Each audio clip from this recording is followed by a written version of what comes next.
Welcome to Destination Staffordshire's Fundamentals of Facebook, and this is part 2. In part 1, we discussed your Facebook audience, how to define it, and how to be sure that you were engaging with the right audience on Facebook, and in fact, whether it was going to be useful for your business at all. In this part 2 of Fundamentals of Facebook, we're going to be talking about choosing the best type of page for your business and how to set it up. It's really important when you are using Facebook, whether you're a new user or whether you are already a user of Facebook, that you're using the best place, or you're profiling your business in the best place on Facebook to get best access to the audience that you've previously identified. So we're going to talk about choosing the right presence on Facebook platform and understanding the difference, first of all, between a page and a group. We did mention this in part 1, but it's important to be really clear. So as I've already said, Facebook is based on users. It's based on individual people.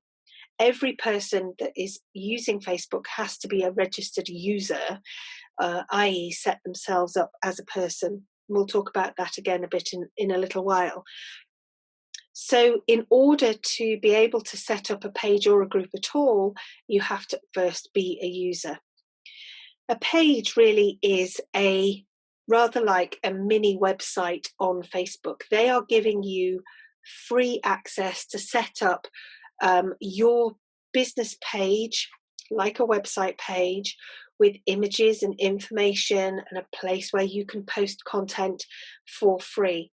And the features and the benefits of pages changes all the time. For those of you who use Facebook already, quite often we hear small businesses cry, I can never keep up, that Facebook's always changing. Every time I go on there, it changes. But in fact, what Facebook are very good at is staying ahead of the curve and providing features that best engage and connect you to your audience in the most modern and trend-setting way.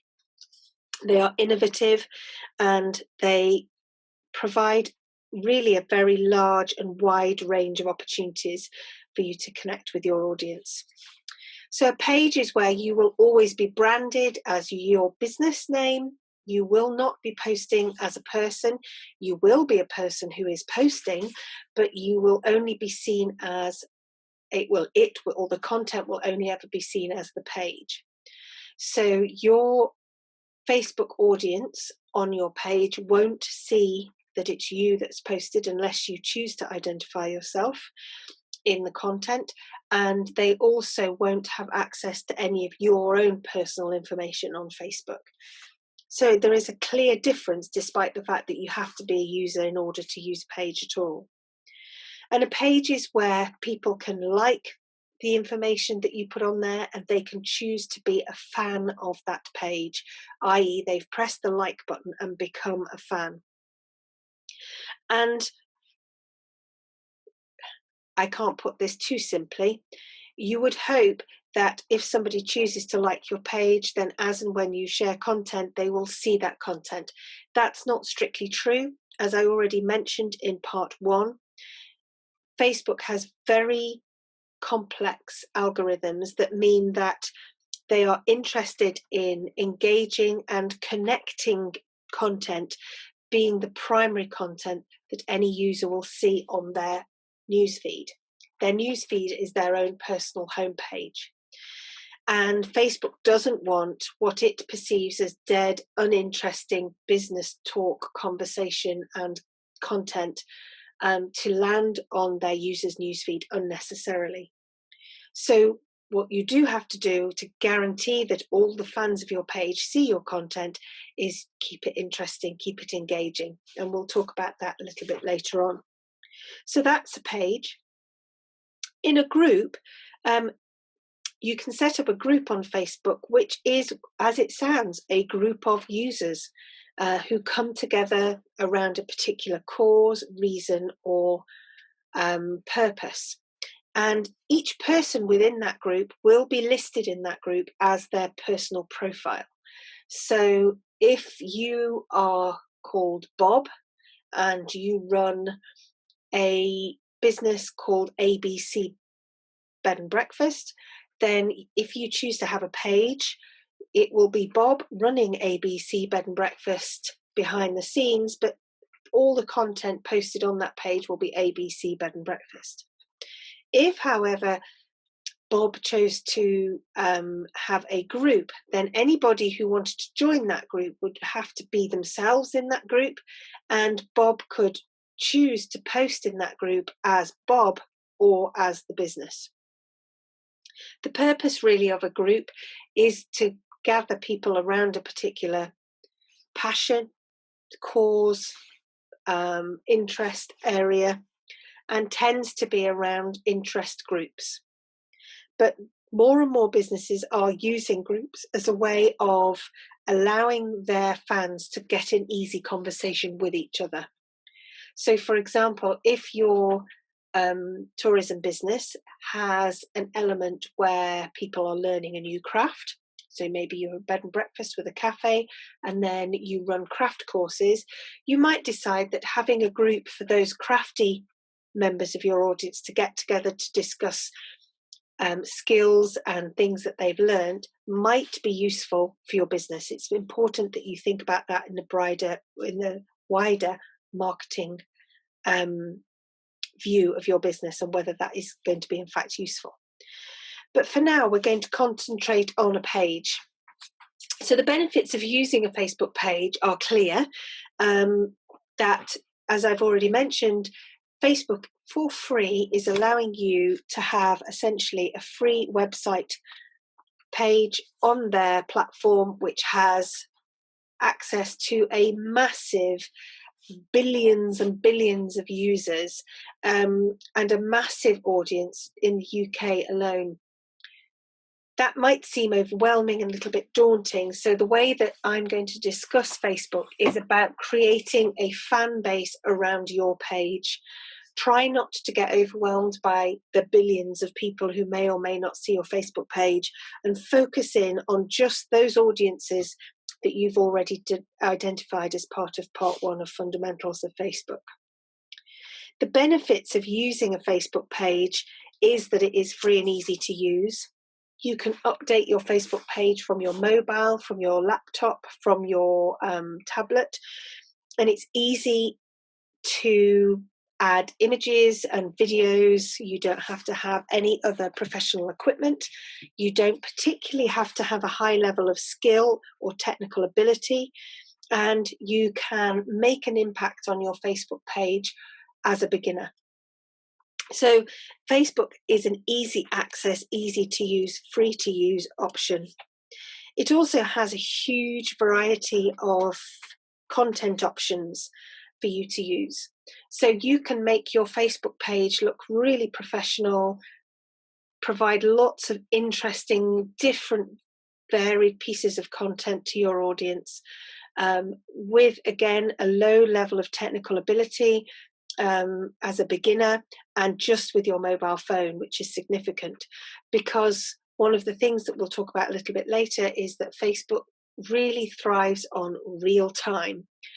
Facebook users find real-time content really engaging, i.e. what's happening now, what's happened this afternoon, where did you visit today, is really interesting to their friends and family and audience, rather than, oh, a week last Tuesday we had this event at our place, which is old information. So having your mobile phone and being able to upload content onto your Facebook page instantly is really important. The content types of options are also important. There are more video uploads on Facebook every day than YouTube. So video is really easy to upload. You don't need any wires or special equipment. But they also have something called Facebook Live, which is live video. So you're able to be your own broadcaster. So you might decide to broadcast your event live from the event, or broadcast what is happening at your place today. If you're having a significant delivery or a launch of something new or an arrival, then Facebook makes it very easy for you to share that professionally and easily. They also have, or you rather have, the ability to set up events on Facebook. So events on Facebook is a feature that comes with your Facebook page. You're able to add images or video of that event. You're able to get people to buy tickets. You're able to provide all the information, including map locations, times, and any potential co-hosts of that event with ease. It's a very easy way to professionally set up events and can be very useful for tourism businesses especially. Facebook also gives you access to their audience for a fee or for an advertising fee. Facebook realized after Mark Zuckerberg set Facebook up to connect everyone in the world that he needed to monetize Facebook. So Facebook is a place where you can spend your advertising budget to access the very targeted audience that you want to send your message to, and the targeted audience that you want to start to engage with. It is hugely effective with some knowledge and with a few little bits of skill. And please step on to the advanced Facebook webinar after this, because we will talk about setting up adverts in a little bit more detail.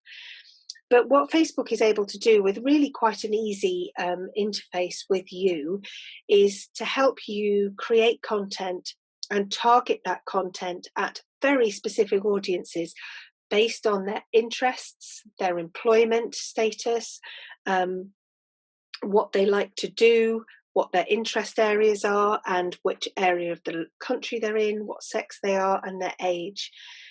And that kind of knowledge is free to at your fingertips. You are able to do that research and find out that bit of information. They will come up with lots of pointers and other options. So if you have put in families with preschool children, they will also give you other options that those sorts of families they know are interested in, which really helps you to create your dream audience that will most likely be interested in your business. They also provide on the page quick and easy call to action buttons. So this is especially given that most users use Facebook on their mobile. When a user accesses a business page, one of the first things that they'll see on that page is a big blue button. And that is the call to action button. That is the button that you hope as a business page that they will press first. So you get to choose where that button goes or what it does, which is hugely beneficial to a small business and allows you to connect up with them quickly, easily, and the best way that suits your business. So this might be sign up to my email, call us today, book now, download this app, etc. So, and finally, I say finally because the features and benefits of a Facebook page do change all the time, and I have named a few as part of the Fundamentals webinar. It is important, as I'll say time and again with Facebook, to keep ahead of the game and to find out how Facebook are developing and innovating all the time, so that you are using or gaining the maximum benefit of a page. But the other thing that Facebook provides is Facebook Messenger with your business page. So with that call to action button that I've just mentioned, they also allow your audience, if you choose to switch that on, to message you immediately. This is how people like to use Facebook. As I've already mentioned, they go onto Facebook because they want to get instant access to information. Many people use Facebook a little bit like Google. They get their recommendations, they find out what's nearby, they find out what's going on in their area, or how to book, or how to find out about recommended places to stay and things to do. So Messenger is really helpful because it allows your audience to get in touch with you outside normal working hours. You might throw your arms up in horror and think this is not a good idea, but actually it's you are fulfilling your customer's need or your audience need. When you think about their customer journey, as we have done repeatedly mentioned, that they start at dreaming, they move to planning, then booking and experiencing. And if that planning phase or that booking phase has a burning question to ask, and they can message you, then that makes your business more attractive and more sellable than a business that doesn't. They also give you the opportunity to have autoresponders on there, so that if you need to be able to say, we don't answer messages after 10 o'clock, but your message is very important and we'll get back to you first thing in the morning, then that's entirely acceptable too for a small business. So that the length and breadth and depth of all the features that are available to you on Facebook are almost endless these days. So I'm now giving you those slides, as we've already talked about. Then we're also going to talk now about setting up a page and the basics. If you have already got a business page, please don't turn off at this stage, because I think it's important to refresh and have a little look at how you set up your page, and maybe there are things that you haven't fully appreciated that you could do, or things that you might like to refresh to breathe some new life into a page that's already in existence. First of all, you need to be a user, as I've already said, and it's important you decide how you're going to do that. So if you are in a small family business maybe, or it's just you, then clearly it is just you, the user, who would then set up a page on the back of your profile. If you are in a larger organization, you might decide to set up a profile that works for the business, or you might decide to set up the business page, and then you can apply admins to that page, so other members of your business who would log in as themselves and then get access to the usage of the page. That is, you might have a manager and a cafe manager and a chef who all have admin access to your Facebook page and are able to post. Word of warning, make sure they know who your audience is, they know what your message is, and that they are on message.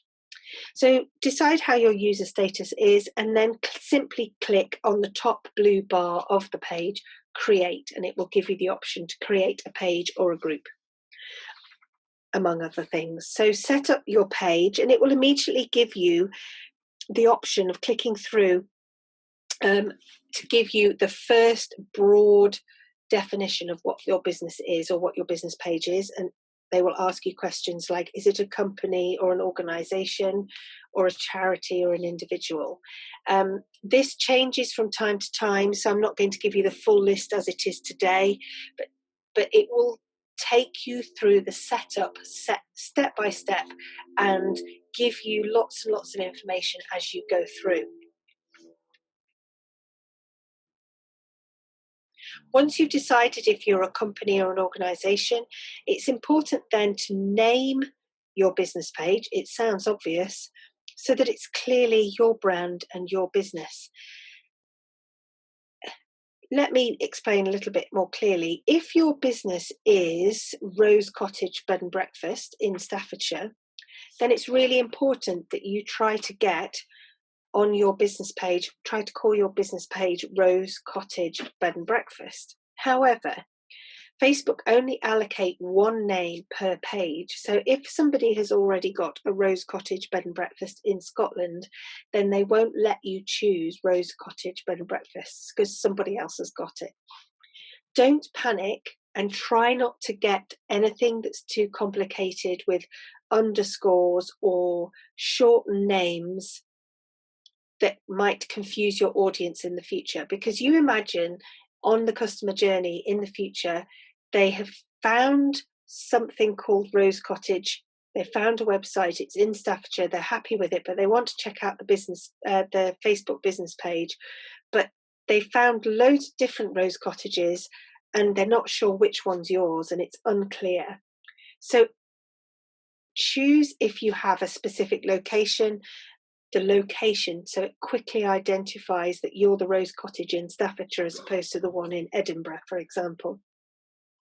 So choose maybe a location, or choose the village, or choose something that still says your brand name, but also defines you and separates you, so that Facebook will give you the opportunity to have that username. It is possible to change the name of your business page afterwards, but it is a long-winded process that takes some time. So take some time to be sure and happy with your choice right from the beginning if you can. The next thing is to make your business page start looking like your business.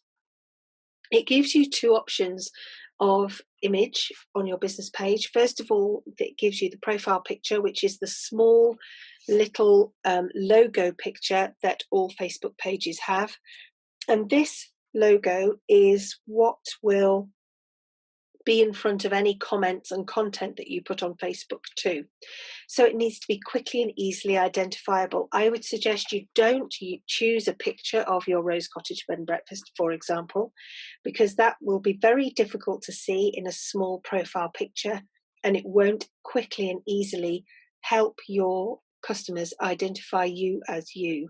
So here I think it's important to use a logo, and a logo that's clear and easy to identify, and something that matches up to your website so that your audience or your users can be sure that they are clicking onto the page they really want and not a different Rose Cottage. Unless the only caveat to that is if your business is based around you as a personality, so your business has you at the center of it and it's you that's the important part of the business, then by all means have a photo of you if that's crucial that people recognize it's you. And then the other image that's available to you as your part of your setup to make it look good is your cover picture. The cover picture, as it sounds, is the large, broad, wide picture that's next to your profile. It needs to be something that you change about every month. It needs to be bright and vibrant and say something about your business or ask your audience to engage in your business rather than just a bland picture. You could decide it was going to have a seasonal element, so a winter picture, a summer, spring. You might decide that it's going to have lots of different images as part of the cover picture, and you might want to use third-party software to do that. It does give you the option to have a slideshow or a little video as part of your cover picture now. And again, look out for the innovations that Facebook are bringing in all the time to see how you can improve your cover picture. It needs to have an impact in the same way that you would decide the picture on the front page of your website. So please don't be tempted to put anything bland or uninteresting on there. You then need to head to the About page. It's really important that your customers understand what your page is about, what is your business and what's at the center of it. And if for any of those of you who've watched our practical marketing webinars, and we've talked a lot about what you sell and how to sell experience over stuff, make sure you're using those experience words in your About section. And make sure that those words match the words that you're using on your website, on your Twitter account, in your Instagram, because it really helps Google to build up a picture of what your business is about and understand in a 3D way that this is your website, that's your Facebook, this is your Twitter, that's your Instagram, and this is a fully formed and functioning up-to-date business. It's also important to note that your About bit, the short About bit on your Facebook page also forms the meta title of your Facebook page. So it's important to use those same keywords that you would use on the front of your website, at the top of your TripAdvisor profile, etc. This About section can be changed at any time, so it is really worth, for any of you who've already got a Facebook and you're going to go and refresh and refine, go and have a look at your About page and see whether you're really genuinely happy about it. There is also an opportunity there to write story, so you can write something a little bit more in depth if you want about the why in your business. And again, if you've done the practical marketing webinar, you will know what I mean when I talk about the why in your business. What is the reason that what is the main reason people will come to your business over over a similar business down the road. And it's usually because they feel connected with you and they trust you that you are going to provide them with the experiences they want. So giving them that bit of in-depth story and about your business is so important. I've already mentioned the CTA button, or the call to action button on your page, and how your Facebook page has one. So it gives you the opportunity as part of this setup to choose what your CTA button is going to be. And behind that, when you choose what the button is called on the front, so it might be book now, call now, sign up, it then allows you to put in the links behind that, so that with a simple press of the button, it takes your audience members and your fans of your page straight to where you want them to take, where you want them to go. Choose the call to action that is most important to your business. So if you are an accommodation, you want them to book. You hope that as part of coming to your Facebook page, as part of their customer journey, they've done some research on your page, maybe they've found your website and they want to book. They want to take that decision. You have got to make it easy for them, and make sure that the link you put in behind that takes them straight to the booking page, not to the page before the booking page, not to the front page of your website, not to the general booking.com website if that's where you're listed, but to your actual easy page. Because if you disappoint them at this stage, they will move on to somewhere else. If you decide that this is your call to action button is going to be a messenger, so you're going to allow people to message you at any time of day or night, have a think about that. Have you got the staff and the capacity to do that within your business? And if you haven't got the capacity 24 hours a day, make sure as part of this setup, you set up the autoresponder for that messaging service so that you're not disappointing people. And all the time, think about the customer journey and look at your Facebook page to see whether it is giving them everything they need as part of that journey. Does it provide amazing content as part of their dreaming phase? Does it tell them everything they need to know as part of their planning phase? Does it give them the opportunity to book or to take an action as part of their booking phase? Does it give them loads of information to help them understand what experience they might have, or to share the experience they are having? And is there ample opportunity for them to share information from your Facebook page so that they can involve friends and family? So always have that customer journey in mind. So just to conclude then, this part 2 of our fundamentals of Facebook, let's think about remember to focus on your customer journey and to establish the right page for you, and to make sure that you have a very familiar and recognizable look to your page, so that if they have come across, they've tried to find you on Facebook and they've previously seen your leaflet or they've seen your website, make sure that your Facebook page is instantly recognizable, that they know you are the right Rose Cottage Bed and Breakfast or the Red Lion Inn or whatever business you are. If you have a name that can be replicated elsewhere in the UK, for example, then make sure, more importantly, that it's instantly recognizable and attractive. And also make sure that every part of the information is correct. If you have added a map location, make sure it is correct. If you've added a mobile phone, make sure it's correct. So for all of you guys who haven't looked at your page for a while, then go and have a check. And for all of those of you who haven't set one up, then good luck, and I hope this has been useful. Many thanks.